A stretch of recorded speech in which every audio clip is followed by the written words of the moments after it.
Hi friends, ఇది వచ్చేసి ఉల్లికాడల చట్నీ అండి. ఇది ప్యాన్ పెట్టుకొని ఆయిల్ వేసుకొని ఒక స్పూన్ దాకా జీలకర్ర వేసుకొని నెక్స్ట్ వచ్చేసి ఒక 10 పచ్చిమిర్చీలండి.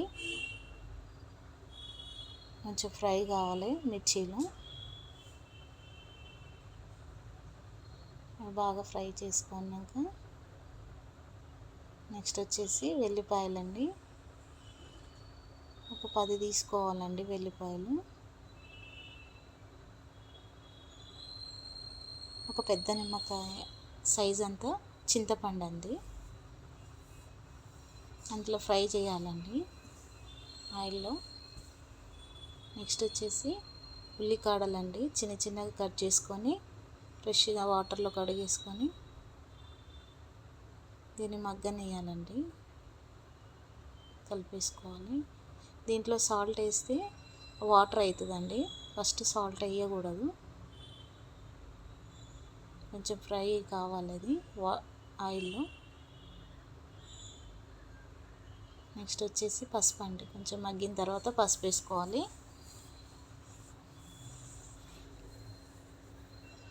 ఈ చట్నీ షుగర్ పేషెంట్లకు చాలా బాగుంటుందండి, హెల్దీ కూడా.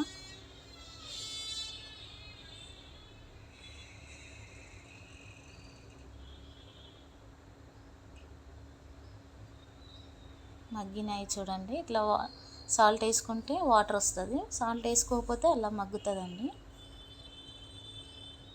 ఇది పక్కకు తీసి పెట్టేసుకోవాలండి. ఇది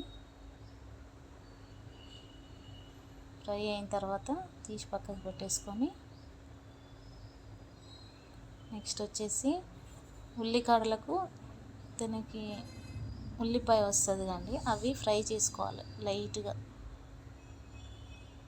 మరీ పచ్చివాసన పోయేంత వరకు ఫ్రై చేసుకోవాలండి.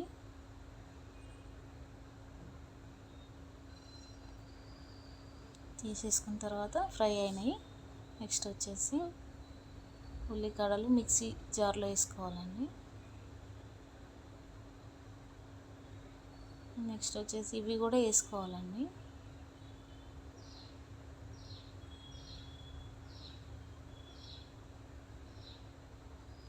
నేను సాల్ట్ వేయడం మర్చిపోయానండి, మీరు సాల్ట్ వేసుకోండి.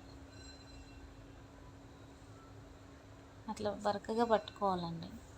మరి ప్యాన్ పెట్టుకొని ఆయిల్ వేసుకొని వచ్చేసి జీలకర్ర అండి, పోపు గింజలన్నీ వేసుకోవాలా.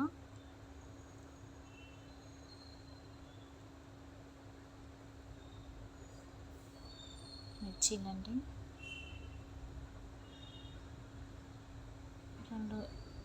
4 వెల్లిపాయలు తీసుకొని దంచి వేసుకోవాలండి.